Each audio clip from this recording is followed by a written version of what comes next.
Shalom Bapak Ibu yang ada di rumah. Shalom, selamat hari Minggu.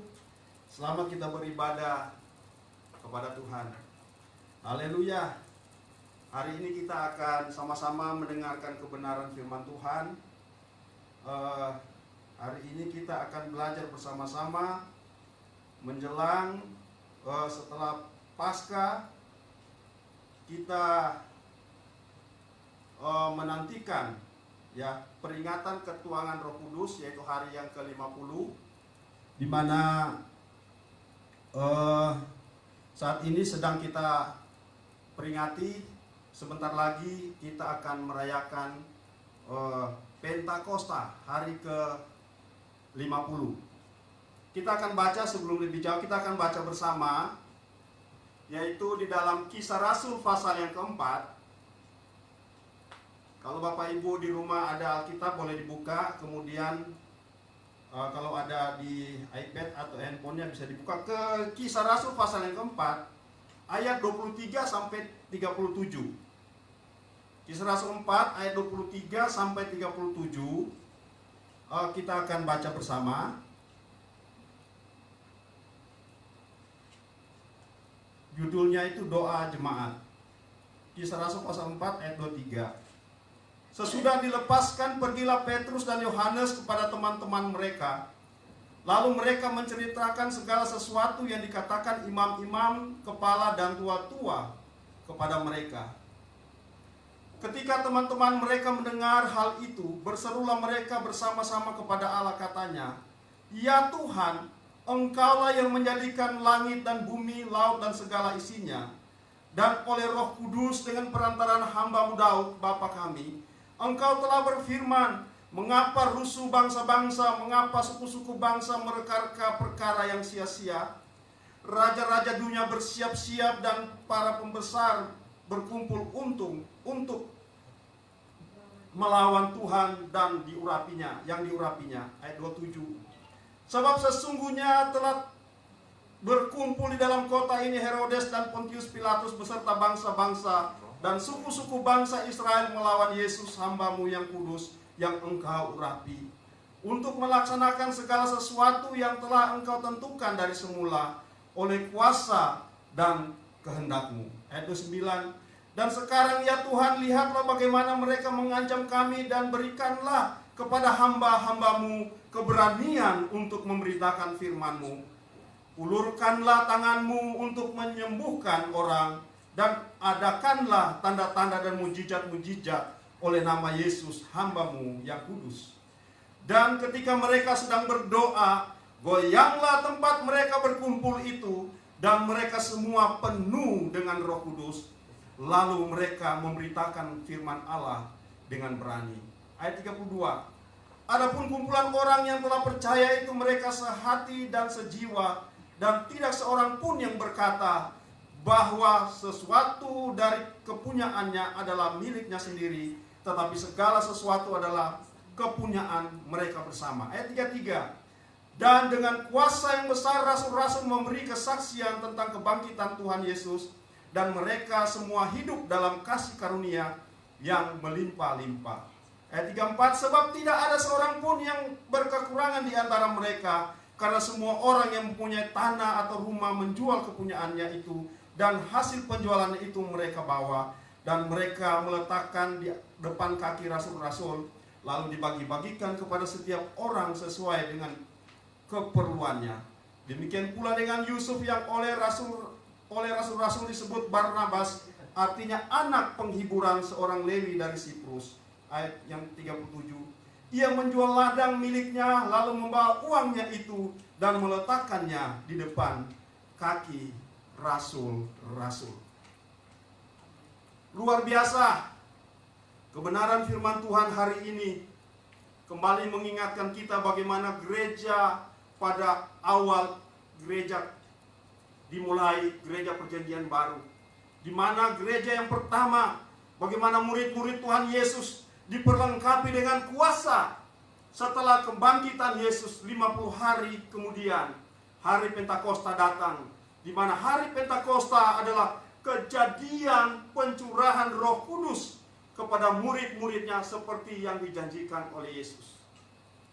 Di mana Pentakosta itu ada satu perjumpaan secara pribadi. Pribadi Roh Kudus berjumpa dengan pribadi-pribadi murid-murid Yesus yang berkumpul saat itu berada di kamar loteng atas Yerusalem. Dan dampaknya bagaimana kuasa Roh Kudus yang dicurahkan pada saat itu sampai sekarang, sampai zaman ini masih terus bekerja dan kita rasakan. Sebab itu tema khotbah saya hari ini, Pentakosta berkobar dengan kuasa Roh Kudus. Tema saya hari ini yaitu Pentakosta Pentakosta berkobar dengan kuasa Roh Kudus. Jadi kobaran api Roh Kudus pada gereja mula-mula itu, bagaimana berkobar-kobarnya pada saat itu, murid-murid Tuhan diperlengkapi dengan tanda heran dan mujizat.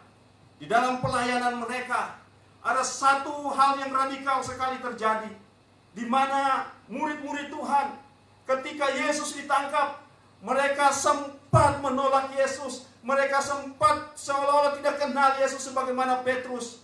Dia sampai menyatakan dia tidak kenal kepada Yesus. Tetapi apa yang terjadi ketika penyangkalannya itu, ketika hari Pentakosta datang, kemudian Roh Kudus dicurahkan. Ada satu keberanian yang luar biasa, ada satu keberanian yang dahsyat yang dikerjakan oleh Roh Kudus kepada Petrus dan murid-murid yang lain. Dalam pembacaan kita tadi, bahwa sebelum terjadi itu bahwa mereka sedang dihukum, bahwa mereka sedang diadili semalaman. Ketika mereka menyampaikan kebenaran firman Tuhan di Kisah Para Rasul pasal 4, mulai ayat yang pertama. Sebelum pembacaan yang kita baca di ayat 23, kalau peristiwa ini tidak akan terlepas dari sana. Bagaimana ketika Petrus dan Yohanes ketika menyampaikan berita dengan penuh keberanian, mereka ditangkap oleh imam-imam pada saat itu. Tetapi apa yang terjadi? Ketika mereka ditangkap, tapi dengan berani mereka menyatakan itu, bahwa Yesus yang engkau telah salib itu, dia telah bangkit dan mati. Bahkan dia akan kembali dia akan kembali dan membangkitkan kita. Inilah yang dikatakan oleh Yesus, bagaimana para murid-muridnya pada saat itu berkobar-kobar hati mereka. Karena kuasa Allah sedang menguasai kehidupan mereka. Kuasa Allah sedang menguasai murid-murid Yesus. Sehingga mereka tadinya takut, tetapi karena kuasa daripada Roh Kudus dicurahkan kepada mereka, sehingga murid-murid ini dia datang menyampaikan berita kabar tentang Yesus dengan penuh keberanian. Walaupun mereka diadili, Petrus yang tadinya sempat menyangkal Tuhan Yesus, tetapi kalau kita lihat dalam kisah ini dengan keberanian yang luar biasa, karena Roh Kudus telah dicurahkan di atas kehidupan mereka, sehingga kita melihat ada kuasa yang menyertai mereka. Kalau kita baca mundur selanjutnya di pasal yang ketiga, bagaimana di sana akan diceritakan bagaimana dia perjumpaan di bait Allah, orang lumpuh disembuhkan. Dan itu nyata kepada imam-imam orang banyak pada saat itu. Kemudian dia berkhotbah di Serambi Salomo. Kemudian setelah banyak orang bertobat, kemudian mereka ditangkap dan diadili. Tetapi hanya semalam itu rupanya mereka ditahan karena tidak ada bukti kesalahan mereka. Tidak ditemukan kesalahan mereka. Sehingga setelah dilepas, mereka datang kepada teman-temannya yang lain. Di ayat yang selanjutnya kita akan baca bersama. Jadi di ayat yang 23, ya. Karena dia katakan sesudah dilepas pergilah Petrus dan Yohanes, ya, kepada teman-teman mereka. Lalu mereka menceritakan segala sesuatu yang dikatakan imam-imam kepala dan tua-tua kepada mereka. Teman-teman mereka mendengar akan hal itu. Berserulah mereka bersama-sama kepada Allah. Artinya murid-muridnya yang lain, teman-teman yang berdoa kepada Allah. Dia berkata di ayat 24, "Ya Tuhan, Engkaulah yang menjadikan langit dan bumi, laut dan segala isinya. Roh Kudus dengan perantaraan hamba-Mu Daud, Bapa kami, Engkau telah berfirman Mengapa rusuh bangsa-bangsa? Mengapa suku-suku bangsa mereka-reka perkara yang sia-sia? Raja-raja dunia bersiap-siap dan para pembesar berkumpul untuk melawan Tuhan dan yang diurapinya. Sebab sesungguhnya telah berkumpul di dalam kota kita ini Herodes dan Pontius Pilatus beserta bangsa-bangsa dan suku-suku bangsa Israel melawan Yesus hamba-Mu yang kudus yang Engkau urapi. Ayat 28, untuk melaksanakan segala sesuatu yang telah Engkau tentukan dari semula oleh kuasa dan kehendak-Mu. Dan sekarang ya Tuhan, lihatlah bagaimana mereka mengancam kami dan berikanlah kepada hamba-Mu keberanian untuk memberitakan firman.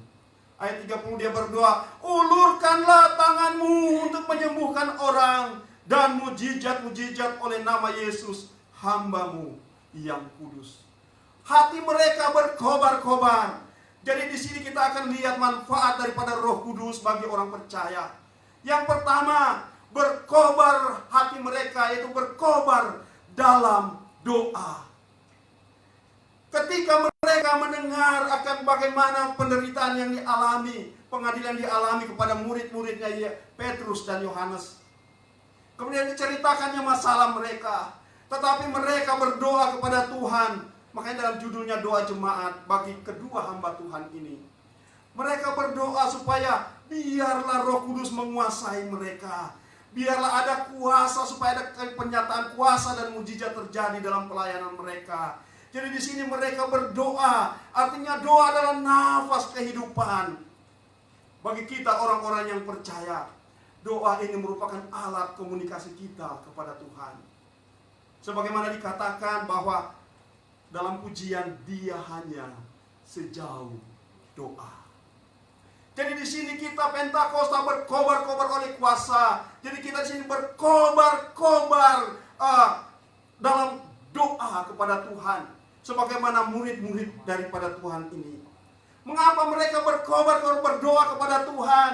Karena mereka minta pengurapan daripada Roh Kudus supaya menolong mereka dalam pelayanan. Sehingga apapun yang terjadi tekanan bagi mereka, mereka dengan berani, kita perlu berdoa. Supaya doa kita sesuai yang dikehendaki oleh Allah. Mohon tuntunan daripada Roh Kudus. Penting bagi kita, supaya kita mengalami kepenuhan Roh Kudus ini. Dan ini sampai sekarang masih terjadi. Jadi perlu kita berkobar-kobar hati kita untuk berdoa kepada Tuhan. Sebagaimana daripada murid-murid daripada Tuhan ini. Setelah mendengar kedua hamba Tuhan ini, kawan-kawan mereka diadili. Dan mereka berdoa supaya mereka dipenuhi dengan Roh Kudus. Dan ada keberanian untuk memberitakan firman. Jadi penting bagi kita, supaya kita dalam melayani Tuhan, dalam mengiring kepada Tuhan, perlu kita mengalami kepenuhan Roh Kudus ini. Perlu kita mengalami api Pentakosta ini.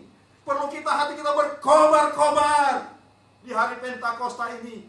Karena pencurahan Roh Kudus terjadi dalam kehidupan kita. Karena itulah yang membuat kita semakin kuat di dalam Tuhan. Petrus berubah radikal karena dia mengalami kepenuhan daripada Roh Kudus.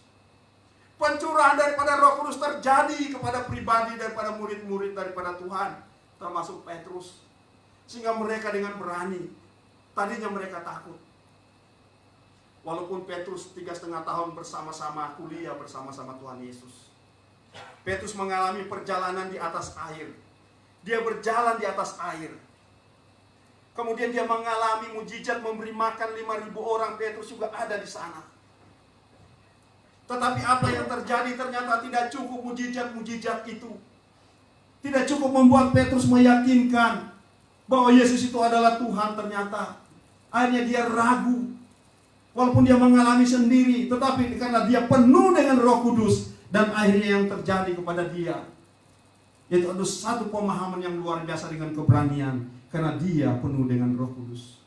Hamba-hamba Tuhan yang melayani perlu juga ditopang. Sebagaimana jemaat Tuhan pada saat itu menopang pelayanan kedua hamba Tuhan ini. Sehingga pelayanan mereka dipakai dengan kuasa. Yang pertama ada 3 hal saya katakan tadi. Bahwa manfaat dari pencurahan Roh Kudus. Yang pertama yaitu berkobar dalam doa. Dan yang kedua, yang selanjutnya, berkobar dalam kuasa. Kita baca ayat yang ke-31. Dan ketika mereka sedang berkumpul, goyanglah tempat mereka berkumpul itu, dan mereka semua penuh dengan Roh Kudus. Lalu mereka memberitakan firman Allah dengan berani. Saudara-saudara sekalian, Bapak Ibu yang ada di rumah atau di mana saja yang dapat menjangkau siaran kami ini, kita penting mengalami kuasa Roh Kudus ini. Kita harus berkobar dalam kuasa daripada Roh Kudus ini. Karena di dalamnya ada kuasa untuk keberanian kita. Kalau kita masih takut memberitakan firman, berarti kita perlu dipenuhi dengan Roh Kudus. Karena dialah yang memberikan keberanian kita untuk berani menyampaikan kebenaran firman Tuhan. Roh Kudus akan menuntun kita sebagai bukti penyertaan Tuhan bahwa Dia ada bersama dengan kita. Kita harus berkobar dengan kuasanya dalam pelayanan kita. Tidak seharusnya dari pendeta saja, tetapi anak-anak Tuhan juga dapat melakukan ini. Jika Bapak Ibu mengalami baptisan Roh Kudus ini, perjumpaan pribadi dengan Tuhan, apapun situasi dan keadaan, kita sanggup akan melakukan kuasa-kuasa mujizat sebagaimana yang telah dilakukan oleh murid-murid Tuhan pada saat itu. Penyertaan Tuhan membuat kita disertai dengan kuasa dari surga, sehingga umat Tuhan penuh keberanian untuk memberitakan firman Tuhan. Ini penting bagi kita. Bagi Bapak Ibu, kita perlu berkobar dalam kehidupan kita dalam Pentakosta ini, sehingga apa yang kita selama ini mungkin doa-doa kita belum terjawab, kita perlu Roh Kudus menuntun kita, supaya Dia akan menerangkan ke hati kita apa sebabnya kita ini, sehingga Tuhan masih izinkan doa-doa saya belum dijawab. Tetapi kalau Roh Kudus ada datang kepada kita, Dia akan memberikan jawaban itu dalam kehidupan kita. Walaupun kita mungkin belum sempat pada saat itu, tetapi kita ada, mungkin Dia berikan timeline-nya bagi kita. Tetapi kalau kita penuh Roh Kudus, kita akan terus berdoa, terus kita menyerahkan diri kita kepada Dia, sehingga hati kita terus berkobar-kobar di dalam Dia. Kita berkobar dalam doa, kita berkobar dalam kuasa Allah. Kemudian manfaat yang ketiga di sini, berkobar dalam kemurahan. Yang pertama tadi berkobar dalam doa. Yang kedua berkobar dalam kuasa orang yang telah dipenuhi dengan Roh Kudus. Dan yang ketiga berkobar dalam kemurahan. Kita baca ayat 34 sampai 37. Sebab tidak ada seorang pun yang berkekurangan di antara mereka, karena semua orang yang mempunyai tanah itu dan hasil penjualan itu mereka bawa, dan mereka letakkan di depan kaki rasul-rasul, lalu bagi-bagikan kepada setiap orang sesuai dengan keperluannya. Demikian pula dengan Yusuf, yang oleh rasul-rasul disebut Barnabas, artinya anak penghiburan, seorang Lewi dari Siprus. Ia menjual ladang miliknya, lalu membawa uangnya itu dan meletakkan di depan kaki rasul-rasul. Kita lihat di sini, setelah dijamah oleh Roh Kudus, mereka ini bukan dikata mereka ini orang yang lebih, artinya orang yang kaya, tetapi mereka ini apa yang mereka punya mereka jual. Kok bisa terjadi? Karena pekerjaan daripada Roh Kudus ini.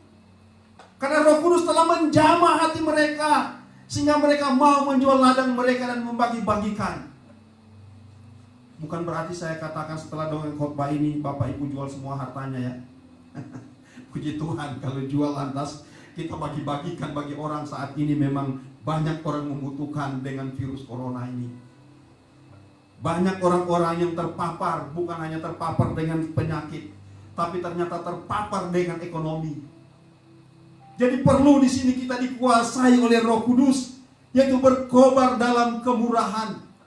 Perlu dijamah oleh Roh Kudus, supaya kita sanggup melihat mereka yang membutuhkan itu, sehingga ada belas kasihan yang tumbuh di dalam kehidupan kita. Kalau kita belum punya belas kasihan melihat orang-orang yang perlu ditolong, kita perlu datang di kaki Tuhan. Kita perlu minta pengurapan daripada Tuhan, agar supaya tunjukkan, biarlah Tuhan bekerja di dalam kehidupan kita. Biarlah dia berkobar-kobar di dalam hati kita. Bapak, Ibu, saudara-saudara sekalian, sifat manusia itu adalah egois. Sifat manusia itu selalu mementingkan diri sendiri. Sifat manusia itu selalu mengutamakan dirinya dulu. Itu sifat manusia. Tetapi sifat manusia itu bisa dirubah oleh Roh Kudus. Ketika Roh Kudus melawat secara pribadi, keegoan, keangkuhan hidup dari manusia itu bisa dirubah oleh Allah. Bisa dirubah oleh Roh Kudus. Asalkan kita mau menyerahkan diri kepada Dia. Asalkan hati kita berkobar berdoa kepada Dia. Asalkan hati kita berkobar dalam kuasa Dia. Kemudian yang terakhir, yang ketiga, berkobar dalam kemurahannya. Jadi perlu di sini hati kita dikuasai. Bahwa Pentakosta itu berkobar-kobar dengan kuasa Roh Kudus. Kobaran api Roh Kudus ini perlu bagi kita. Apalagi menghadapi situasi dan kondisi saat ini. Kita tidak sadar perjalanan telah kita lewati kurang lebih sekitar 3 bulan. Kalau Bapak Ibu masih kuat, masih bertahan, masih hidup sampai saat ini, kita bersyukur kepada Tuhan, karena ini kuasa Roh Kudus menyertai kita, yang memberikan kepada kita kemampuan. Jika Tuhan berikan umur panjang kepada kita, seperti hari ini, Bu Nelly sedang ulang tahun. Selamat ulang tahun buat Bu Nelly. Pak Wesley sedang berulang tahun. Selamat ulang tahun buat Pak Wesley Panjaitan. Kemudian Bu Yana, Pak Toto, ya, istri dari Pak Toto juga berulang tahun hari ini. Selamat ulang tahun. Diperpanjang umur berarti kesempatan bagi kita untuk melayani Tuhan. Biar kita boleh peroleh kuasa dan mujizat daripada Roh Kudus ini. Biar keegoan hati kita hancurkan di dalam nama Yesus. Roh Kudus akan menghancurkan kehidupan kita yang ego ini. Dan biar kita terima Dia, izinkan Dia bekerja dalam kehidupan kita. Kita izinkan Dia supaya Dia menjangkau hati kita, berjumpa pribadi dengan kita. Biar kita mengalami lawatan Roh Kudus. Saat ini walaupun Bapak Ibu berada di rumah-rumah mendengarkan firman Allah ini, tetapi rohnya ada menyertai sampai ke rumah-rumah, menjangkau setiap telinga yang mendengarkan dimanapun Bapak Ibu berada saat ini yang sanggup menjangkau siaran kami ini. Kami yakin Roh Kudus akan menjangkau setiap jiwa dan menjamah setiap jiwa. Roh Kudus akan memberikan kuasa bagi kita untuk kita menang. Bila kita kembali kepada kehidupan jemaat yang mula-mula, mereka berkobar-kobar berdoa kepada Tuhan. Mereka berkobar-kobar dengan kuasa Roh Kudus. Mereka berkobar-kobar dengan kemurahan. Mereka membagikan harta mereka. Kita sudah diajar berapa bulan ini oleh Tuhan. Ternyata kekayaan kita tidak mampu menolong kita. Harta kepunyaan kita tidak mampu menolong kita. Inilah waktunya bagi kita untuk merenung kembali. Inilah waktunya untuk merenung kembali. Kita perlu kuasa Roh Kudus, supaya merubah kehidupan kita yang angkuh ini, yang sombong ini, yang banyak mementingkan diri sendiri ini. Kita butuh Roh Kudus. Roh Kudus sanggup menjangkau hati kita. Buka hati bagi Dia. Sebentar kita akan mendengarkan perjamuan, menerima perjamuan kudus. Buka hati bagi Dia. Buka hati. Kita perlu penuh dengan Roh Kudus. Kita perlu perjumpaan secara pribadi dengan Roh Kudus. Kita harus mengalami ini supaya kita berkobar-kobar dalam doa, berkobar-kobar dalam kuasa, berkobar-kobar dalam kemurahan Tuhan. Kita berdoa. Bapa yang baik, Bapa yang sangat baik. Sejauh mana berita ini disampaikan, didengarkan oleh umat-umat-Mu. Itu beda ya. Jangkau mereka Tuhan, lawat mereka di rumah mereka masing-masing, dimanapun mereka berada. Tuhan, Engkau Allah yang sanggup menolong kami semuanya. Roh Kudus-Mu akan memampukan kami. Berikan hati yang berkobar-kobar untuk berdoa kepadamu. Kerinduan yang berkobar-kobar dengan kuasa-Mu. Dan berkobar-kobar dengan kemurahan-Mu. Membagi-bagikan apa yang kami miliki. Bapa yang baik, berkaryalah terus Engkau. Firman-Mu akan sanggup merubah kami. Roh Kudus-Mu akan memampukan kami dengan keberanian dan kuasa daripada-Mu. Terima kasih Bapa. Terima kasih Yesus. Haleluya. Serahkan kepada Bapa.